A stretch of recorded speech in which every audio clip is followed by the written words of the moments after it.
ஒரு நடக்காத விஷயம் நடந்தா ஜாக்பாட். ஆனால் இங்கே என்னென்னா அடிப்படை தெரியல. ஏன் தெரியலன்னா எல்லாரும் வந்து அந்தளவுக்கு சுமையை ஏற்றுக்கிற அளவுக்கு இங்கே ட்ரேடிங்கில் ஒன்றும் கிடையாது. அப்போ இந்த 3 மார்க்கெட்டையும் நீங்கள் தெரிஞ்சு ட்ரேட் பண்ணால் மட்டும்தான்.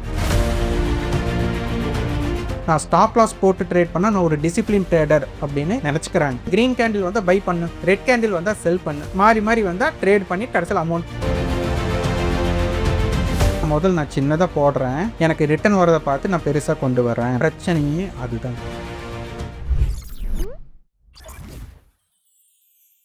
வணக்கம் sir. So thank you so much for coming. So share மார்க்கெட்டுன்னு பார்த்தீங்கன்னா இன்வெஸ்டர்ஸு ட்ரேடர்ஸு எல்லாம் கலந்தது தான்.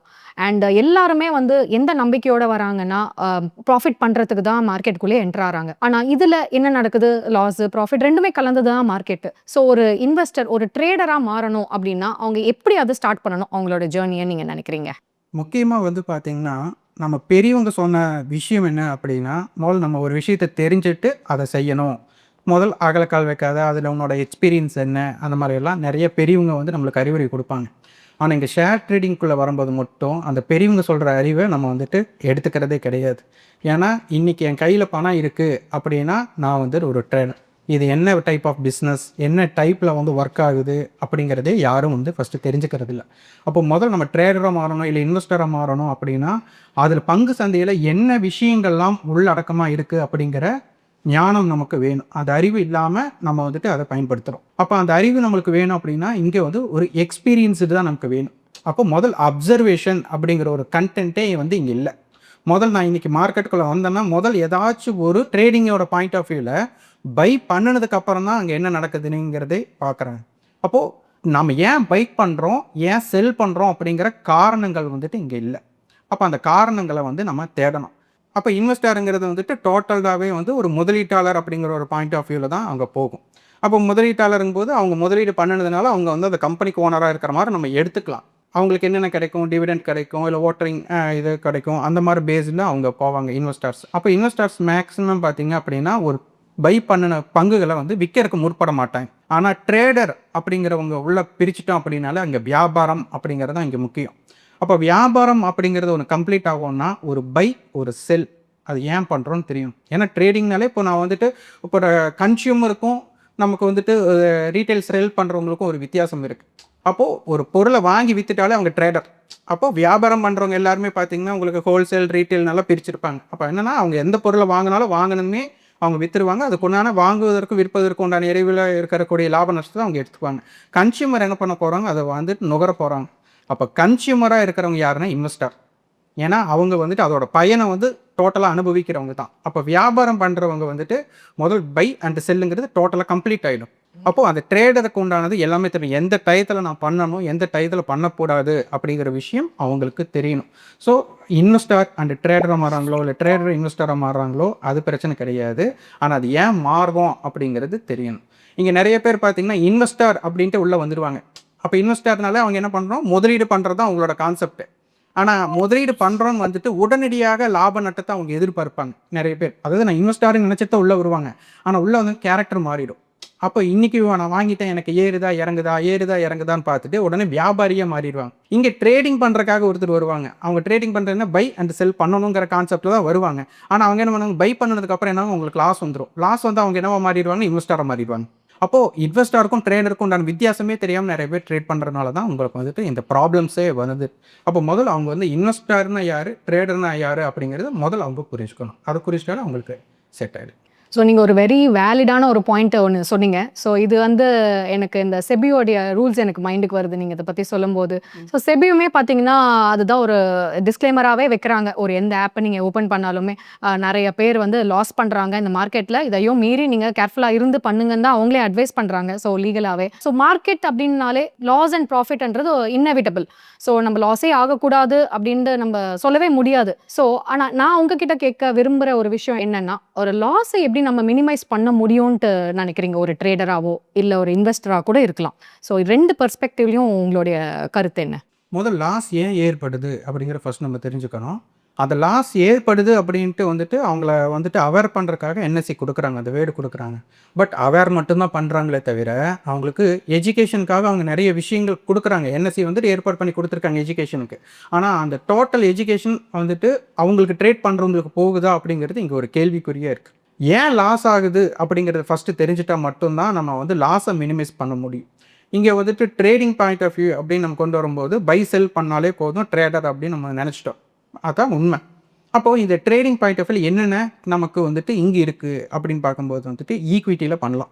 ஈக்விட்டியிலங்கும்போது ஒவ்வொரு ஸ்கிரிப்டை வந்துட்டு பை பண்ணுவாங்க, செல் பண்ணுவாங்க. ஸோ அது வந்து கேஷ் மார்க்கெட் செக்மெண்ட்டுக்கு போகும். அடுத்தது வந்துட்டு ஃபியூச்சர் அண்ட் ஆப்ஷன்ஸ், அதாவது இது வந்து டெரிவேட்டிவ்ஸ்னு சொல்லுவாங்க. அப்போ இந்த 3 செக்மெண்ட்டை பற்றி ஃபஸ்ட்டு டோட்டலாக நமக்கு தெரிஞ்சுக்கணும். முதல்ல இது எப்படி இயங்குது.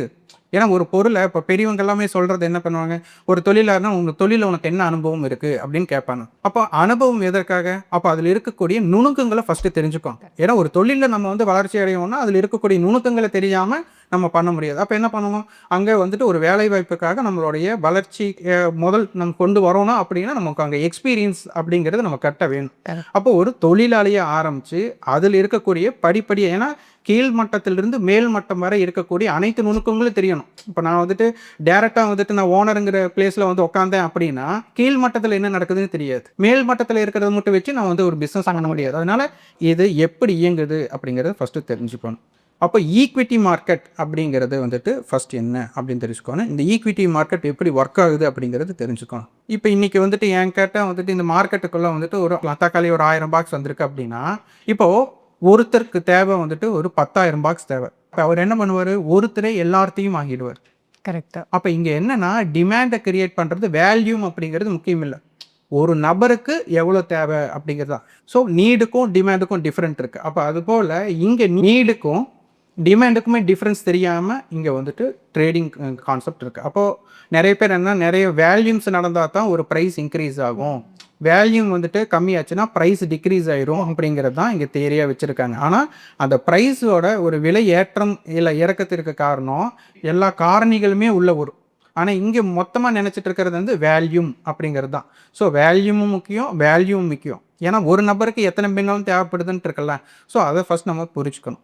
என்எஸ்சி வந்துட்டு மார்க்கெட்டை ஓப்பன் பண்ணி வச்சாச்சு, அந்த மார்க்கெட்டில் நிறைய பேர் ஈடுபடணும். அப்போ ஈக்விட்டி செக்மெண்ட்டில் வந்துட்டு இன்வெஸ்டர் அப்படின்னு நம்ம எடுத்துட்டோம் அப்படின்னா, நம்ம வந்து ஒரு பொருளை பை மட்டும்தான் பண்ணி வச்சுருப்போம், செல் பண்ண மாட்டோம். செல் பண்ணோம் அப்படின்னா ரைட்ஸ் போயிடும். அப்போ செல் பண்ணக்கூடாது. அப்போ செல் பண்ணலைன்னா இங்கே என்ன ஆகும், பர்ச்சேஸ் மட்டும் பண்ணுறாங்க, விற்கிறவங்க யாருமே இல்லை. அப்போ ட்ரேடிங் நடக்குமா? நடக்காது. அப்போது இன்வெஸ்டருக்காக என்ன பண்ணுறாங்க, என்எஸ்சி வந்துட்டு ஒரு ரைட்ஸே இல்லாத பொருளுக்கு ஒரு ரைட்ஸ் இருக்குது அப்படின்னு சொல்லிட்டு கொண்டு வந்து அதுக்கு கடைசியில் ரைட்ஸே இல்லாமல் பண்ணுறது தான் டெரிவேட்டிவ் மார்க்கெட். அதுதான் ஃபியூச்சர் அண்ட் ஆப்ஷன்ஸ் சொல்லுவாங்க. அப்போ ஈக்விட்டி மார்க்கெட்டில் பர்ச்சேஸ் பண்ணுறவங்க அவங்க சேல் பண்ணாட்டி அவங்க இன்வெஸ்டராக இருப்பாங்க, சேல் பண்ணாங்கன்னா ஒரு ட்ரேடராக மாறிடுவாங்க. ஆனால் ட்ரேடராக மாறிட்டாங்கன்னா அந்த நிறுவனத்து மேலே அவங்களுக்கு ரைட்ஸ் கிடையாது. ஸோ அவங்க என்ன பண்ணுறாங்க அப்படின்னா, இப்போ நான் வாங்கி வச்சுட்டேன், நான் இன்வெஸ்டராக இருக்கேன், ஆனால் எனக்கு பங்குகளோட விலை இறங்கும்போது எனக்கு நஷ்டம் வந்துடுமே அப்படின்ட்டு ஒரு பாயிண்ட் ஆஃப் வியூவில் அவங்க யோசிப்பாங்க. அப்போ என்எஸ்சி என்ன பண்ணுது, எல்லோரும் வாங்கியே வச்சுட்டாங்க, விற்கவே முடியலன்னா அப்போ மார்க்கெட்டில் வந்துட்டு ட்ரேடிங் நடக்கணுமா இல்லையா? அப்போ அவங்க வந்து அவங்களும் ஒரு பாயிண்ட் ஆஃப் வியூ, இன்வெஸ்டர் ஒரு point of view, 2 point of வியூவும் வந்துட்டு ஒரு நேர்கோட்டில் இணைக்கிறதுக்காக கொண்டு வரப்பட்டதான் ஃபியூச்சர் அண்ட் ஆப்ஷன்ஸ். அப்போது இது வந்து ஒரு ஹெட்ஜிங் இன்ஸ்ட்ருமெண்ட் அப்படின்னு சொல்லுவாங்க. அப்போது ஒரு பொருளோட விலை இறங்கும்போது நான் ரைட்ஸே இல்லாத ஒரு பொருளை கொடுக்குறேன், அதை நீங்கள் வந்துட்டு விற்றுக்கோங்க. சப்போஸ் விலை இறங்குச்சுன்னா அது ஹெட்ஜ் பண்ணி நீங்கள் வந்து ட்ரேட் பண்ணிக்கோங்க அப்படின்னு சொல்கிற மாதிரி தான் இந்த டெரிவேட்டிவ் மார்க்கெட்டை கொண்டு வந்திருக்காங்க. இந்த டெரிவேட்டிவ் மார்க்கெட்டில் வந்துட்டு நம்ம 2 விஷயமாகவும் நம்ம ட்ரேட் பண்ணலாம். ஒன்று வந்து long trade and short trade அப்படின்னு சொல்லுவாங்க. இந்த லாங் ட்ரேட் அப்படிங்கிறது வந்து பார்த்திங்கன்னா பை டு செல். ப்ரைஸ் இப்போ நான் ஒரு ப்ரைஸ்க்கு வாங்குறேன் அப்படின்னா அந்த ப்ரைஸ் இன்க்ரீஸ் ஆனால் எனக்கு லாபம், அந்த ப்ரைஸ் டிக்ரீஸ் ஆனால் எனக்கு நஷ்டம். இதே ஷார்ட் ட்ரேட் அப்படின்னு சொல்லுவாங்க, செல் டு பை சொல்லுவாங்க. ஒரு பொருளை வந்துட்டு நான் விற்றதுக்கப்புறம் எனக்கு விலைக்கு இறங்கணும். ஸோ இந்த 2 மெத்தடாலஜியுமே வந்துட்டு இந்த டெரிவேட்டிவ் மார்க்கெட்ஸ் கொடுக்குறாங்க.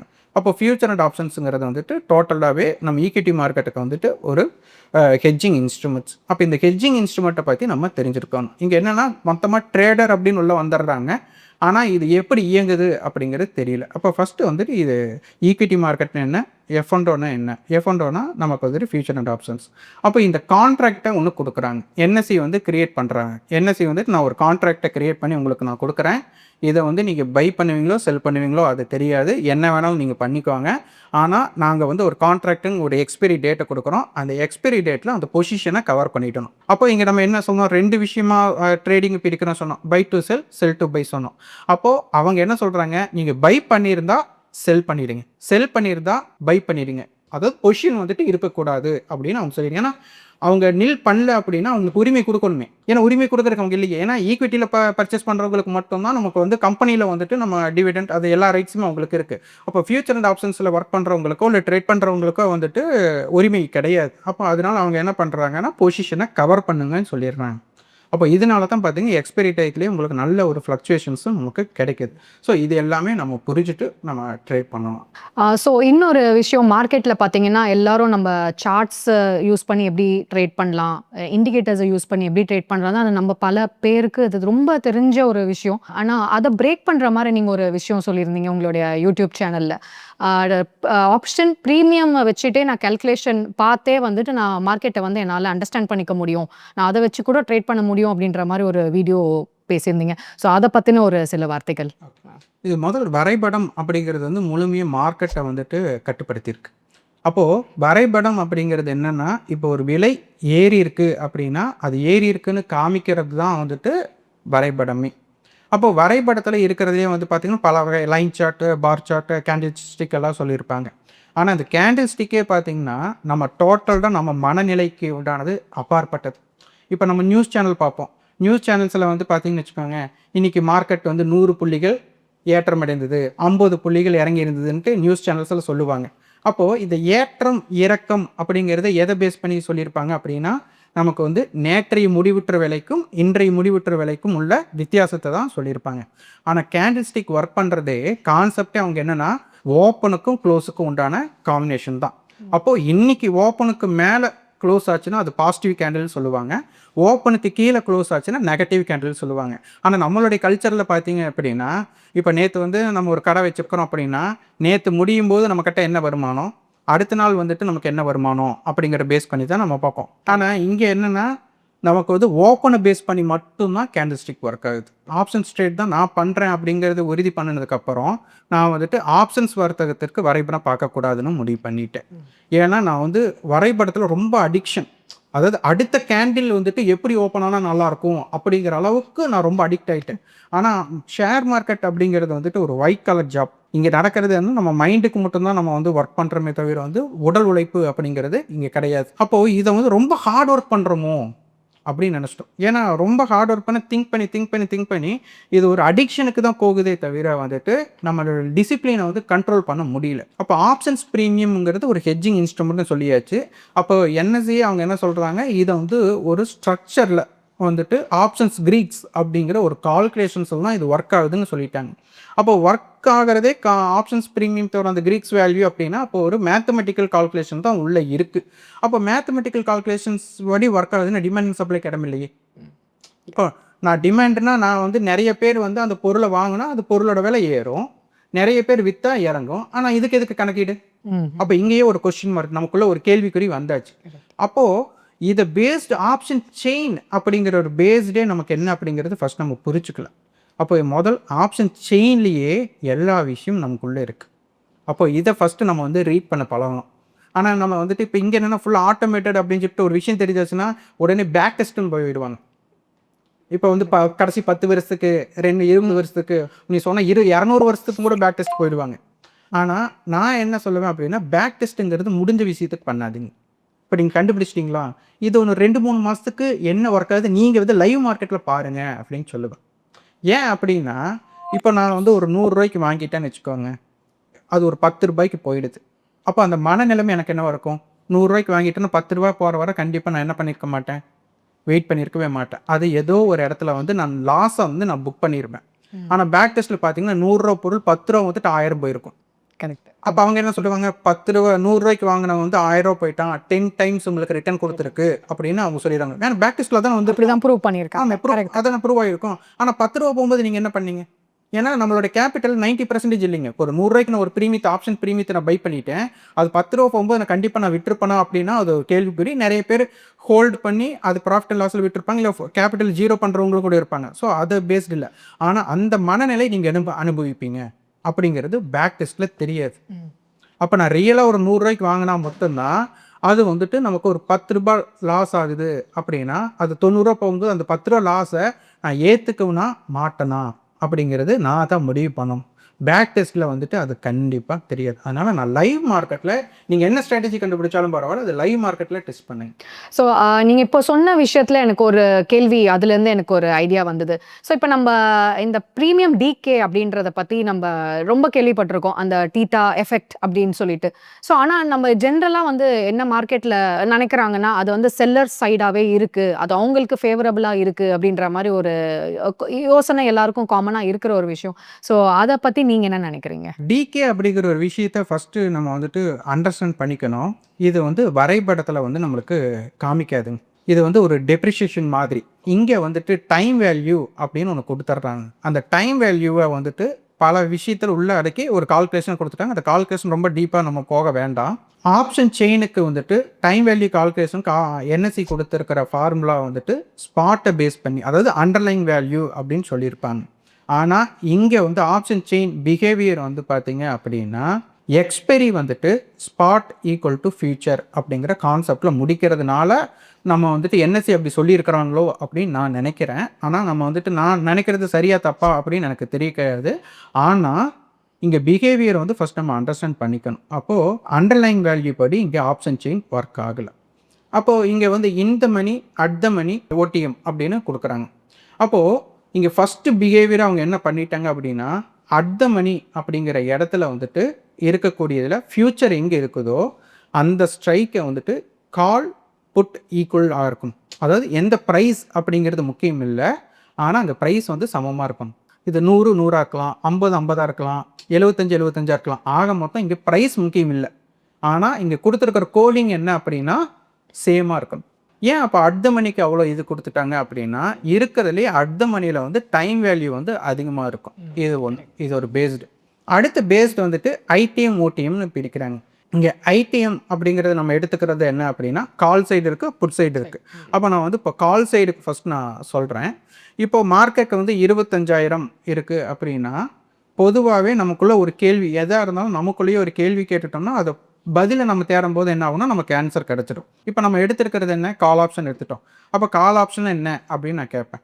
அப்போ எனக்குள்ள பதில் என்ன வரும், கால் ஆப்ஷன்னா மார்க்கெட் மேலே போகணும். ஓகே, மேலே போகும்னு சொல்கிறோமே, எங்கேருந்து மேலே போகுது? அப்போ ஏதாச்சும் ஒரு இடத்துல இருந்து மேலே போகணுமா இல்லையா? அப்போ அது குறிப்பிட்டு சொல்கிறதுக்குன்னு ஒரு இடம் வேணுமா இல்லையா? ஸோ அந்த இடத்துக்கு பேர் தான் ஆப்ஷன் ஸ்ட்ரைக்குன்னு சொல்லிட்டாங்க. ஸோ நான் அப்போ ஏதாச்சும் ஒரு இடத்த நான் எடுத்துக்கிறேன். அப்போ வந்துட்டு நான் வந்துட்டு ஒரு 24,500 கால் அப்படின்னு நான் எடுத்துக்கிறேன். அப்போ நான் ஃபஸ்ட்டு கேள்வி கேட்டது கால்னா என்ன, மார்க்கெட் மேலே போகணும். அப்போ 24,500 கால்னா 24,500க்கு மேலே மார்க்கெட் போகணும் அப்படின்னு சொல்லிட்டேன். அப்போ அடுத்த கேள்வி, மார்க்கெட் 24,500க்கு மேலே இருக்கா அப்படின்னு கேள்வி கேட்பேன். இப்போ மார்க்கெட் எங்கே இருக்குது நம்ம பேசணும், 25,000 பேசிட்டோம். அப்போ 24,500க்கு மேலே தான் மார்க்கெட் இருக்குது அப்படின்னு பதில் வந்துட்டாலே அது வந்து ஐடிஎம் கால். ஸோ இது ஃபஸ்ட் நம்ம கன்ஃபார்ம் ஆயிடுச்சுன்னா அது ஐடிஎம் கால்னு நம்ம எடுத்துக்கிறோம். அப்போ 24,500க்கு மேலே எவ்வளோ இருக்குது அப்படின்னு இன்னொரு கேள்வி. அப்போ 24,500 டு 25,000க்கு அப்போ 500 பாயிண்ட் இருக்கா? இந்த 500 பாயிண்ட் தான் இன்ட்ரென்சிக் வேல்யூ.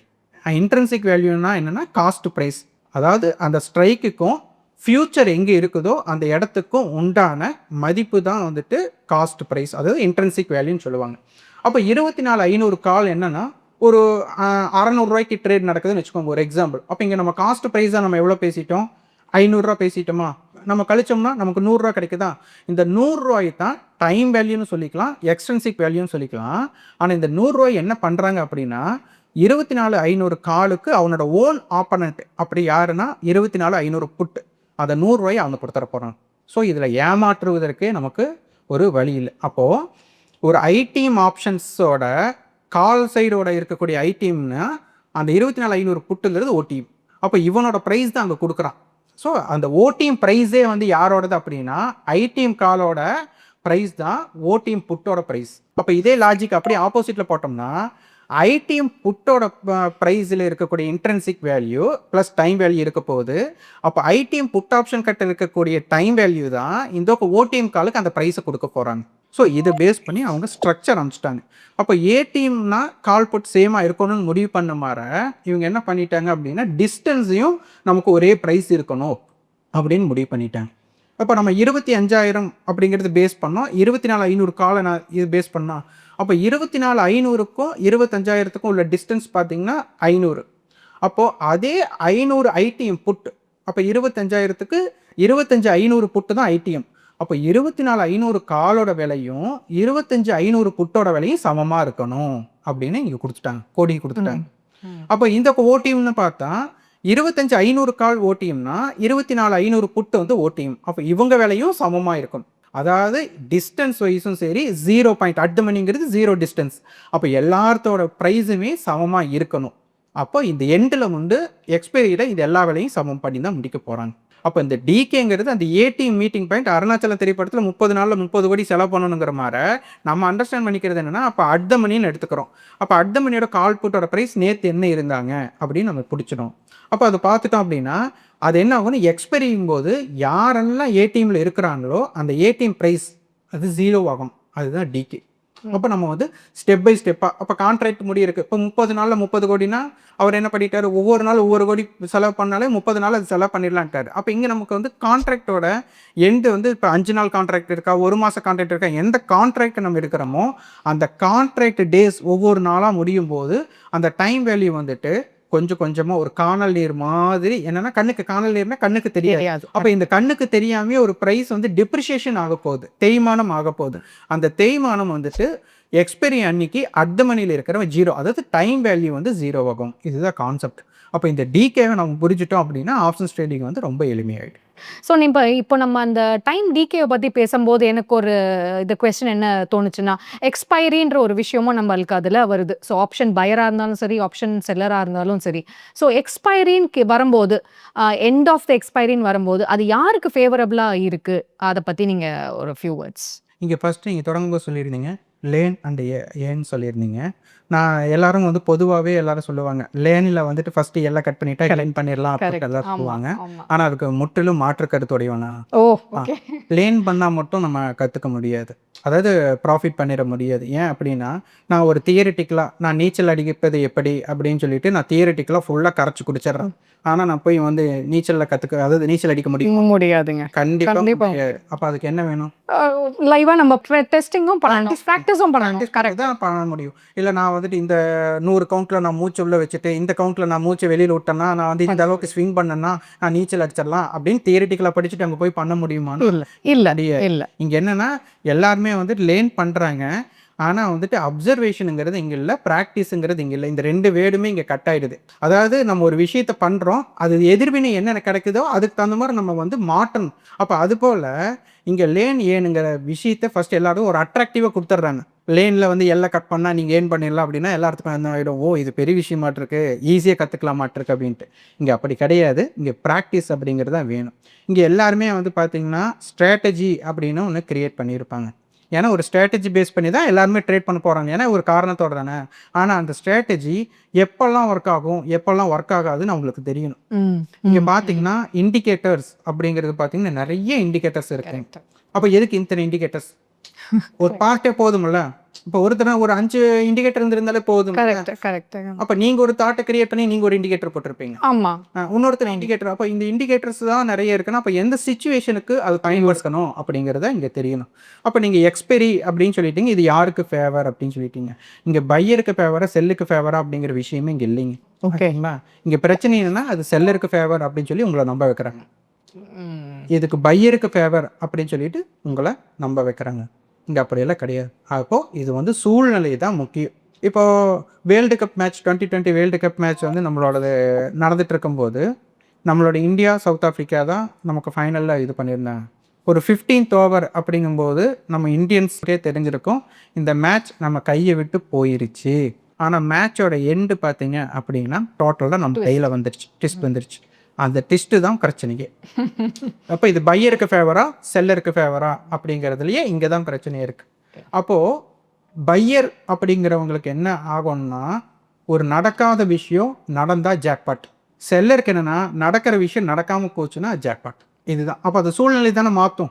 ஒரு வெற்றி, தோல்வி அப்படிங்கிறது அந்த சூழ்நிலை தானே மாற்றும். அந்த சூழ்நிலைய நம்ம தெரிஞ்சுக்கணும். அப்ப இந்த ஃபேவர் அப்படிங்கிறது வந்துட்டு நம்ம செல்லருக்கும், பையருக்குன்னு சொல்ல முடியாது. மார்க்கெட்டோட கண்டிஷன்ஸ். அதனால தான் இண்டிகேட்டர் முக்கியம் இல்ல.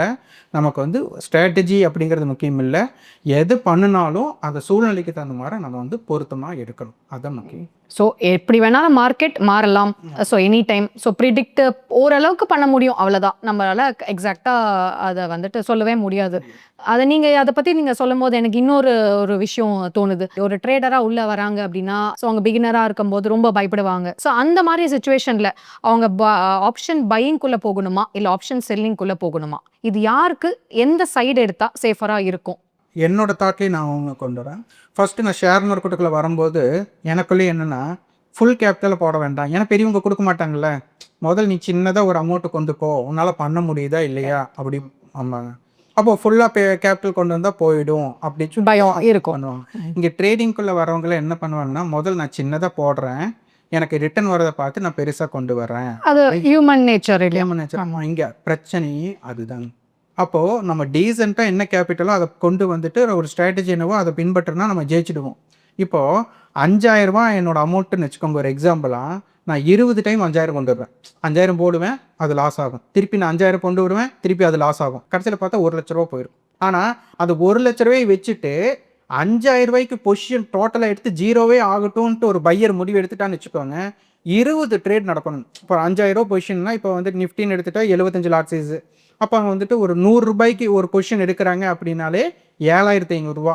அந்த 7,500 டோட்டல்டா லாஸே ஆகட்டும் அப்படின்னு அவங்க முடிவு எடுத்துட்டாலுமே 10 ட்ரேடு பண்ணா தான் அவங்களுக்கு வந்துட்டு டோட்டலாகவே 75,000 லாஸ் ஆகும். அதுக்கப்புறம் 25,000 கையில் இருக்கும். ஆனால் கரெக்டான அமௌண்ட்டு, கரெக்டான ஸ்ட்ராட்டஜி, கரெக்டான இதுக்கு ட்ரேட் பண்ண மாட்டாங்க. இப்போ இங்கே என்னென்னா ஃபர்ஸ்ட் நம்ம எக்ஸ்பீரியன்ஸ் ஆகிக்கணும். ஏன் ட்ரேட் பண்ணுறோம், இது ப்ராஃபிட்டுக்கு என்ன ஸ்ட்ராட்டஜி இருக்குது, இது ஏன் லாஸ் ஆச்சு அப்படின்னு கொண்டு வரணும். இந்த ப்ராஃபிட் அண்ட் லாஸை பிரிக்கிறதே வந்து பார்த்தீங்கன்னா சிச்சுவேஷன் தான். இங்கே மார்க்கெட் கண்டிஷன்ஸ் அப்படின்னு எடுத்துகிட்டா நம்ம 3 விதமாக கண்டிஷன்ஸ் எடுத்துக்கலாங்க. ஒன்று ஒன் சைடு மார்க்கெட், அடுத்தது வால்டைல் மார்க்கெட், மூணாவது சைடுவே மார்க்கெட். இப்போது ஒன் சைடு மார்க்கெட் அப்படின்னா ட்ரெண்டு வந்து ஒரே சைடு இருக்கும். இதில் வந்து மேக்ஸிமம் பார்த்தீங்கன்னா மேலே போகிற மார்க்கெட்னா மேலேயே போகும், கீழே போகிற மார்க்கெட்னா கீழேயே போகும். ஸோ இது ட்ரெண்ட் ஒன் சைடு மார்க்கெட். வால்டைல்னா நம்ம வந்து ஒரு பாலை கீழேருந்து மேலே வீசினா என்ன ஆகும், அது கீழே வரும். ஆனால் எந்த இன்டென்சிட்டியில் எந்த டைமில் வரும்ன்றது நம்ம ப்ரெஷர் ஆஃப் போகிறத வச்சு தான் நம்ம சொல்ல முடியும். அப்போ என்னதான் பாலை நம்ம மேல் நோக்கி வீசினாலும் அது ஒரு பாயிண்ட் ஆஃப் வியூ என்ன பண்ண போகிறது, மேலே போயிட்டு வந்து தான் ஆகணும். அதே மாதிரி ஒரு பாலை நான் வேகமாக கீழே அடிக்கிறேன், என்ன ஆகும், திரும்பவும் பவுன்ஸ் ஆகிறதுக்கு தான் சான்சஸ் பவுன்ஸ் ஆகும். கண்டிப்பாக ஆகும். ஆனால் அந்த பவுன்ஸ் எங்கே ஆகும் அப்படின்னா அது டிஸ்டன்ஸை பொறுத்து தான் இருக்கு. அப்போது இது வால்டைல் மார்க்கெட்டை என்ன, மார்க்கெட் மேலே போன மார்க்கெட் ஏன் கீழே வருதுங்கிறது தெரியாது, கீழே போன மார்க்கெட் ஏன் மேலே வருதுன்னே தெரியாது. ஆகும்போது இது என்னவா இருக்குன்னா ஸ்பீடாக இருக்கும். சைடுவே மார்க்கெட் என்னென்னா மார்க்கெட் மேலேயும் போகாது கீழேயும் போகாது. இங்கே வந்து இந்த 3 மார்க்கெட்டில் ஒன் சைடு மார்க்கெட் அப்படிங்கிறது ரொம்ப ரொம்ப வாய்ப்பு கம்மி. ஆனால் இந்த ஒன் சைடு மார்க்கெட்டை தான் நிறைய பேர் விரும்புவாங்க. இதுக்குன்னு ஒரு ஸ்ட்ராட்டஜி பில்ட் பண்ணிட்டேன்னா பிரேக் அவுட் ஸ்ட்ராட்டஜின்னு எல்லாரும் ப்ரிப்பேர் பண்ணி வச்சுருப்பாங்க. ஏன்னா பிரேக் அவுட் ஆனதுக்கப்புறம் ஒரு ஸ்பீடு இருக்கும் அப்படிங்கிறக்காக. ஆனால் அந்த ஸ்பீடை வால்டைல் மார்க்கெட்டில் கொண்டு போய் போடுவாங்க. அப்போ என்ன பண்ணுவாங்க, ஒரு ஹையை பிரேக் பண்ணால் பை பண்ணுவாங்க, ஒரு லோவை பிரேக் பண்ணால் செல்லிங் ப்ரெஷர் வரும்னு சொல்லிட்டு விற்பாங்க. ஆனால் இது வந்து ஒரு சூர்யா அவர்கள் வந்துட்டு ஒரு மேடையில் சொல்லியிருப்பார், தன்னலத்துக்கும் தலகணத்துக்கும் ஒரு நூல் அளவு தான் வித்தியாசம், அது மாறிச்சுன்னா மாறிடும் அப்படிம்பாரு. அதேமாதிரி ஒன் சைடு மார்க்கெட்டுக்கும் வால்டைல் மார்க்கெட்டுக்கும் ஒரு நூல் அளவு தான். ஒன்று ஹையை பிரேக் ஆகி ஒன் சைடாக மேலே போகலாம், அப்படி பிரேக் ஆகலாம் அங்கிருந்தால் மார்க்கெட் கீழே வரப்போகுது. அப்போது அந்த இடத்துல நீங்கள் என்ன முடிவு எடுக்க போகிறீங்க, சைடு வேணால் மார்க்கெட் டைரக்ஷனே இருக்காது. அப்போ இந்த 3 மார்க்கெட்டையும் நீங்கள் தெரிஞ்சு ட்ரேட் பண்ணால் மட்டும்தான் இங்கே ஜெயிக்க முடியும். இது பையர் செல்லர் அப்படின்னு நீங்கள் பிரிக்க வேண்டியதே இல்லை. நீங்கள் வந்து முதல்ல அந்த சிச்சுவேஷனை புரிஞ்சுட்டு அந்த சிச்சுவேஷனுக்கு தகுந்த மாதிரி நீங்கள் மாறணுமே தவிர, நான் செல்லராக இருக்கிறதுக்காக மார்க்கெட் மாறணும்னு நினைக்கக்கூடாது, நான் பையராக இருக்கிறதுக்காக மார்க்கெட் ரியாக்ட் ஆகும்னு நினைக்கக்கூடாது. மார்க்கெட்டுக்கு தகுந்த மாதிரி நீங்கள் ரியாக்ட் பண்ணணும், அவ்வளோதான். ஸோ இன்னொரு ஃபேக்டருமே அதில் சொல்ல போனீங்கன்னா வரும். அதை நீங்கள் சொல்லியிருந்தீங்க இன்டெரக்டாகவும். அது ரிஸ்க் ஃபேக்டர் அப்படின்ற ஒரு விஷயமும் அதில் இருக்குது. ஸோ நம்மளுடைய ரிஸ்க் அப்பிடைட் எப்படி இருக்குன்றதை வச்சு கூட நம்ம வந்து டிசைட் பண்ணுற ஒரு ஃபேக்டராகவும் அது ஆக்ட் ஆகும். ஸோ அதை நம்ம ரிஸ்க்குன்னு சொல்லும்போது பார்த்தீங்கன்னா அந்த ஸ்டாப் லாஸ் அப்படின்ற ஒரு விஷயம் தான் எனக்கு ஃபஸ்ட்டு மைண்டுக்கு வருது. ஸோ அந்த மாதிரி இருக்கப்போ நீங்கள் எப்படி வந்து நீங்கள் ஸ்டாப் லாஸை நீங்கள் கால்குலேட் பண்ணணும்னு நினைக்கிறீங்க? ஒரு ப்ரீமியமில் பேஸ் பண்ணி ஒரு பெர்சன்டேஜா, இல்லை ஒரு ஃபிக்ஸடான ஒரு ஸ்டாப் லாஸில் போகிறது நல்லதா? நீங்கள் அதை எப்படி பார்க்குறீங்க? பார்க்குறீங்க? இது முதல்ல நம்ம ஒரு அண்டர்ஸ்டாண்ட் பண்ணிக்கணும். இந்த ஸ்டாப் லாஸை தான் நட்ட தடுப்புன்னு சொல்லுவாங்க. எனக்கு இந்த நட்டம் போதும் அப்படின்னு நம்ம அந்த இடத்துல தடுத்து நிப்பாட்டுறது தான் நட்ட தடுப்பு. இப்போ நான் ரூ. 100 வாங்கிட்டேன். என்னால் வந்துட்டு ஒரு ரூ. 5 லாஸை தான் என்னால் தாங்க முடியும். அதனால் நான் ரூ. 100 வாங்கிட்டேன். ரூ. 95 வந்தால் அதை கட் பண்ணிவிடு அப்படின்னு சொல்கிறது தான் ஸ்டாப் லாஸஸ். அப்போ ரூ. 5 நஷ்டத்தை தான் நான் ஏற்றுக்குவேன் அப்படின்னு சொல்லிட்டு. இங்கே ஒன்று பிரச்சனை என்னென்னா, நான் ஸ்டாப் லாஸ் போட்டு ட்ரேட் பண்ணால் நான் ஒரு டிசிப்ளின் ட்ரேடர் அப்படின்னு எல்லாத்துக்கும் நினச்சிக்கிறாங்க. இப்போ நான் ரூ. 100 வாங்கிட்டேன், ரூ. 95 ஸ்டாப் லாஸ் போடுறேன். அப்போ என்னோட லாஸ் எவ்வளோ? ₹5. இதான நமக்கு டிசிப்ளினாக நம்ம நினைக்கிறது. அப்போது ரூ. 5 லாஸை ஏற்றுட்டேன், என்னோட ஸ்டாப் லாஸ் போட்டேன், நான் வந்து டிசிப்ளின் ட்ரேடுன்னு சொல்லிட்டு அதே மாதிரி 10 ட்ரேடு பண்ணால் ஒரே நாளில் தப்பான ஒரு அதுக்கு ஒரு நாள் ஒரு ட்ரேடை எடுத்து கம்முன்னு விட்டுருந்தாலே போதும். ஸ்டாப் லாஸுங்கிற அவசியமே இல்லை. இப்போ நான் ஸ்டாப் லாஸ் போடுறேன், 100க்கு வாங்குறேன், 95 கட் பண்ணிட்டேன். டோட்டலாக 20 டைம் அங்கே மூவ் ஆயிருக்கு. நான் 20 டைம் நான் ட்ரேட் பண்ணிட்டேன். 100க்கு வாங்குறேன், 95 கட் பண்ணுறேன், 100க்கு வாங்குறேன், 95 கட் பண்ணுறேன். டோட்டல் மூவ்மெண்ட்டே ₹5. அதில் 20 டைம் நீங்கள் ஸ்டாப் லாஸ் போட்டிங்க, உங்கள் டோட்டல் கேபிட்டல் ஒரே ஃபார்முலா எல்லாத்துக்கும் பே பண்ணுற மாதிரி. அப்போ டிசிப்ளின் அப்படிங்கிறது இங்கே அப்படி இல்லை. இப்போ நான் இன்னைக்கு ட்ரை பண்ணுறேன், இன்னைக்கு ரூ. 100 வாங்கி ₹95 கட் பண்ணிட்டேன்னா கம்முன்னு என்ன பண்ணிட்டோம்னா டோட்டல் தான் நம்ம வந்து க்ளோஸ் பண்ணிடணும். நமக்கு ஏற்ற லாஸ் என்னவோ அதோட நம்ம கட் பண்ணிடணும். அதுக்கப்புறம் ஸ்க்ரீன் பார்க்கக்கூடாதுங்க. அதுதான் ரொம்ப முக்கியம். இந்த ஷேர் மார்க்கெட்டை பொறுத்தவரை நம்ம எப்போல்லாம் ஸ்க்ரீனை பார்க்குறோமோ அப்போல்லாம் ஆப்பர்ச்சுனிட்டி இருக்குன்னு நம்மளை தூண்டி நம்மளை ட்ரேட் பண்ண வச்சிடும். என்ன இருந்தாலும் சரி, ஸ்டாப் லாஸ் ஹிட் ஆயிடுச்சோ, டார்கெட் ஹிட் ஆயிடுச்சோ, அதுக்கப்புறம் வந்து நீங்கள் ஸ்க்ரீனை பார்க்கக்கூடாது. அப்போ அடுத்த ஆப்பர்ச்சுனிட்டி அடுத்த நாளுக்கு ட்ரை பண்ணுங்க. ஒரே நாளில் நான் பார்த்து நான் டிசிப்ளினாக ட்ரேட் பண்ணுறேன்னு சொல்லிட்டு ஒரே நாளில் 10 டைம் ஸ்டாப் லாஸ் போட்டேன்னு ட்ரேட் பண்ண சொல்லினா கேபிட்டல் தான் போகும். ஸோ இந்த ஸ்டாப் லாஸ் போட்டதுனால நான் டிசிப்ளின் ட்ரேடர் அப்படின்னு அர்த்தம் கிடையாது. உங்களோட ஸ்ட்ராட்டஜி அமையும் போது நீங்கள் ட்ரேட் பண்ணுறீங்க அப்படின்னா அதுதான் வந்து டிசிப்ளின் ட்ரேடர். ஸோ இன்னொரு கொஸ்டின் காமனாக எல்லா பிகினர்ஸுமே கேட்குற ஒரு விஷயம் என்னென்னா, எங்கள் கமெண்ட்ஸ்லேயும் சரி இல்லை எங்ககிட்டயும் சரி பர்சனலாக கேட்கும்போது என்ன கேட்குறாங்கன்னா, நம்ம ஒரு ஸ்மால் கேபிட்டலாக நாங்கள் என்டர் ஆகிறோம் ட்ரேடிங்கில், நியூ பிஆர் நாங்கள் என்டர் ஆகிறோம். அந்த டைமில் நான் ஓடிஎம்மில் வாங்குறது ஒரு அட்வைசபிள் மெத்தடா அப்படின்றது ஒரு காமன் கொஸ்டினாகவே இருக்குது. ஸோ அதை நீங்கள் எப்படி பார்க்குறீங்க? ஷேர் மார்க்கெட்டோட ரிலேட்டடாக விட்டுருங்க. இப்போ சின்னதாக உங்ககிட்ட ஒரு கேள்வி கேட்குறேன். இப்போ நீங்கள் வந்துட்டு ஒரு வண்டி வாங்க போகிறீங்க அப்படின்னா, பொதுவாக அந்த வண்டி வாங்கும்போது நீங்கள் பொதுவாக உங்ககிட்டையும் சரி, உங்கள் கிட்ட மற்றவங்க கேட்குறதும் சரி, நீங்கள் மற்றவங்ககிட்ட கேட்குறதும் சரி, ஏன்னா வண்டி நீங்கள் எக்ஸ்பீரியன்ஸ்க்காக கேட்டுட்டு தான் நீங்கள் வாங்குவீங்க. என்னெல்லாம் கேள்வி கேட்பீங்க? வண்டி வாங்கும்போது ஃபஸ்ட்டு அதோட என்ஜின் கெப்பாசிட்டி என்னன்றது, ஃபியூவல் எஃபிஷியன்சி எப்படி இருக்குன்னு. ஏன்னா எங்களுக்கு ஒரு யூஸராக பார்க்கும்போது அதுதான் காமனாக கேட்குற ஒரு விஷயம். மைலேஜ் எவ்வளோ கொடுக்குது. இந்த கொஸ்டின் தான் ஃபர்ஸ்ட் கொஸ்டின் எல்லாருமே கேட்பாங்க. அதுக்கப்புறம் காஸ்ட்டுக்கு போவாங்க. அதுக்கப்புறம் ரொம்ப டெக்னிக்கல் வேர்டுக்காக போவாங்க. இப்போ பொதுவாக சாமானியர்கிட்ட நீங்கள் போய் கேட்டீங்க அப்படின்னா இந்த வண்டி எனக்கு வந்து எவ்வளோ மைலேஜ் கிடைக்கும் அவ்வளோதான் பார்ப்பாங்க. அப்போ இந்த மைலேஜ் தான் நம்ம வந்து இங்கே மார்க்கெட்டுக்குள்ளே ரேஞ்ச் அப்படின்னு நம்ம கொண்டு வரோம். நான் ஒரு 100 கிலோமீட்டர் மைலேஜ் வேணும் அப்படின்னு ஒரு வண்டி பார்த்தேன்னா அப்போ எனக்கு அது 100 கிலோமீட்டர் மைலேஜ் கொடுக்குற வண்டியை தான் நான் போய் பண்ணணும்.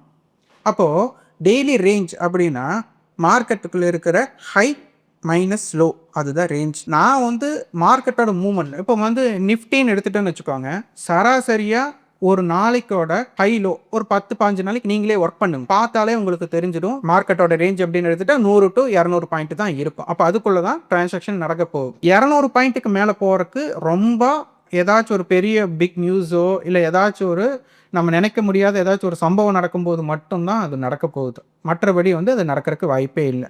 அப்போது நீங்கள் ரொம்ப ஓடிஎம் ஆப்ஷன்ஸ் வச்சுக்கோங்க.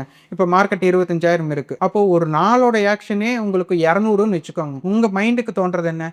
25,000லேருந்து ஒரு ஒன் சைடாக மார்க்கெட் போனால் 200 பாயிண்ட் ரேஞ்சு தான் நம்ம பேசணும். அப்போ ஒன்று 25,000லேருந்து 25,200 போகலாம், இல்லை 25,000 24,800 போகலாம். ஏன்னா போத் ரெண்டு சைட்லையும் ஏதோ ஒரு வகையில் தானே போகுது. கண்டிப்பாக. அப்போது அதுக்குள்ளே இருக்கிற ஸ்ட்ரைக்கை நீங்கள் தேர்ந்தெடுத்தீங்க அப்படின்னா அது வந்து ஒரு ஆக்டிவாக இருக்கக்கூடிய வாய்ப்பாக இருக்கும். அதுக்கு இல்லாமல் என்கிட்ட ஒரு ₹1000 தான் இருக்குது அப்படிங்கிறக்காக ஒரு 1000 பாயிண்ட் தள்ளி இருக்கிற ஸ்ட்ரைக்கை போய் நான் எடுக்கிறேன் அப்படின்னா அது ஜாக்பாட்டாக ஏதாச்சும் அமைஞ்சா வந்து ஏதாச்சும் ஒரு நியூஸ் வந்து எதிர்பாராமல் ஒன்று நடந்து மார்க்கெட்டில் ஏதாச்சும் 2,000 பாயிண்ட்டோ 3,000 பாயிண்ட்டோ மூவ் ஆனால் மட்டும்தான் அது நடக்க போகுது. அப்போது ஒரு நாளோட ரேஞ்ச் அப்படிங்கிறது ஒரு 100 to 200 பாயிண்ட்.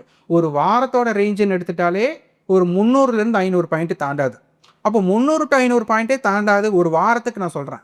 அப்போ எக்ஸ்பெரிக்குள்ளே வந்து நீங்கள் செலக்ட் பண்ண ஸ்ட்ரைக் வந்துட்டு அது ஐடிஎம்மாக மாறக்கூடிய வாய்ப்பு இருந்தால் மட்டும்தான் உங்களுக்கு ஃபேவராக இருக்க போகுது. அப்படி இல்லைன்னா அது டைம் பேர்டு 0 தான் ஆக போகுது. ஸோ ஓடிஎம் ஆப்ஷன்ஸை நீங்கள் ட்ரேட் பண்ணுறது வந்துட்டு ஒரு லக் பேஸ்டு கேம் மட்டும் போயிடும். அதனால் வந்துட்டு நான் அட்வைசபிளாக நம்ம கொடுக்க மாட்டோம். ஆப்ஷன்ஸ் ட்ரேட் பண்ணுறீங்க, அதுவும் பையராக இருக்கிறீங்க அப்படின்னா உங்களோட பொசிஷன் டுவர்ட்ஸ் எக்ஸ்பைரி மட்டும் ஹோல்டு பண்ணுறதை நம்ம சொல்ல மாட்டோம். நான் சொல்லுவேன் நிறைய பேர்த்துக்கிட்ட நம்ம ஒரு மந்த்ராவாக வச்சுக்கணும் அப்படின்னா அக்செப்டன்ஸ் அப்படின்னு சொல்லுவோம். அதனால் உங்களுக்கு எவ்வளோ ஏற்றுக்க முடியும், உங்களுக்கு 500 ரூபா லாஸ் ஏற்றுக்க முடியுமோ அவ்வளோ மட்டும் ஏற்றுக்குவாங்க. அப்போ பயம் வருமா? வராது. கண்டிப்பா. இங்கே என்ன பண்ணுவோம், 1 லாட்டுக்கு போல 10 லாட்டு ட்ரேட் பண்ணியிருப்போம். அப்போ 1 லாட்டில் 500 லாஸ்னா 10 லாட்டுக்கு 5000 லாஸ். அப்போ அந்த 5000 லாஸ் நம்மளால் தாங்க முடியாது. அப்போ என்ன பண்ணுவோம், பயத்தில் தப்பான முடிவாக எடுக்கும்போது என்ன ஆகும்னா அது ஓவர் ட்ரேட் ஆகிடும். அது வந்து பெரிய தப்பாக போயிடும். அதனால் வந்துட்டு ஓடிஎம் ஆப்ஷன்ஸை வந்து ட்ரேட் பண்ணுறது அப்படிங்கிறது வந்துட்டு அட்வைசபிள் கிடையாது. கண்டிப்பா. So more than profit and லாஸ்ன்றதை விட கன்சிஸ்டண்ட்டாக மார்க்கெட்டில் இருக்கிறதே ஒரு பெரிய ஒரு விஷயம். அதுதான் நம்ம ஃபஸ்ட்டு கற்றுக்கணும்னு நினைக்கிறேன். ஸோ உங்ககிட்ட ஒரு last and final question. So ஒரே லைனில் சொல்லணும் அப்படின்னா நம்ம மார்க்கெட்டில் ஆப்ஷன் ட்ரேடிங்கில் ஸ்பெசிஃபிக்காக ரொம்ப நாள் கன்சிஸ்டண்ட்டாக இருக்கணும் அப்படின்னா என்ன பண்ணணும்? முதல் வந்து மார்க்கெட்டை அப்சர்வ் பண்ணணும். ஒரு ஸ்ட்ராட்டஜி வேணும். இங்கே பார்த்தீங்கன்னா பையராக தொடங்குவாங்க.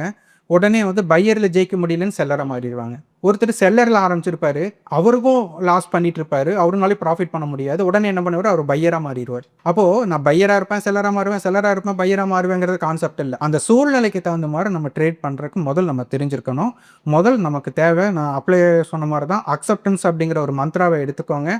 முதல் ஹோல்டு பண்ணாதீங்க, நட்டத்தை ஏற்றுக்கோங்க. சந்தோஷமாக ஏற்றுட்டீங்க அப்படின்னா உங்களுக்கு லாபம்ங்கிறது வந்துட்டு தன்னால் அமைஞ்சிடும்.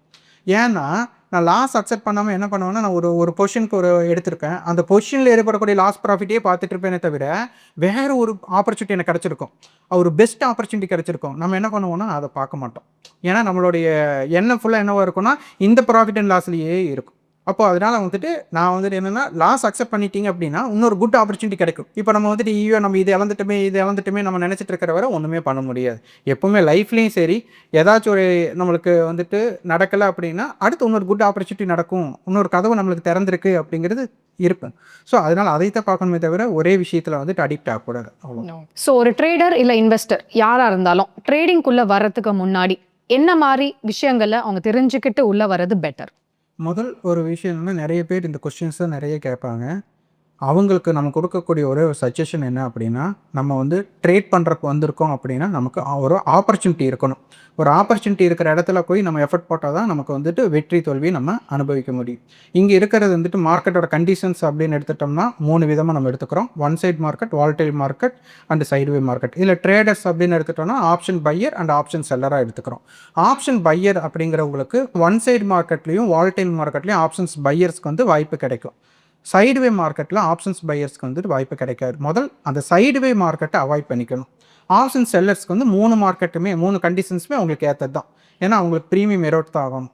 ஒன் சைட் மார்க்கெட்டாக இருந்தாலும் சரி, வாலடைல் மார்க்கெட்டாக இருந்தாலும் சரி, சைட்வே மார்க்கெட்டாக இருந்தாலும் சரி, அதுக்கு தகுந்த மாதிரி அவங்க பிளான் பண்ணிக்கலாம். ஆனால் அதனால் ஆப்பர்ச்சுனிட்டியும் இந்த மார்க்கெட் கண்டிஷன்ஸும் நம்ம என்னவா இருக்க போகிறோம், இந்த 3 விஷயத்தையும் ஒரு கிடைச்சிட்டாலே போதும், அவங்களுக்கு ட்ரேடிங் வந்துட்டு கரெக்ட் ஆகிடும். ரொம்ப சிம்பிளாக சொல்லிட்டீங்க. லைவ் எக்ஸாம்பிள்ஸோட கனெக்ட் பண்ண முடிஞ்ச ஒரு கான்செப்ட்ஸ் கூட நீங்கள் எக்ஸ்பிளைன் பண்ணி ரொம்ப சிம்பிளாக சொல்லிட்டீங்க. ஐ திங்க் நம்ம வியூவர்ஸ்க்குமே இதெல்லாம் ரொம்ப ஹெல்ப்ஃபுல்லாக இருக்கும்னு நான் நம்புகிறேன். So thank you so much sir for your time today. Thank you so much. நன்றி. Investments in security markets are subject to market risk. Read all the related documents carefully before investing.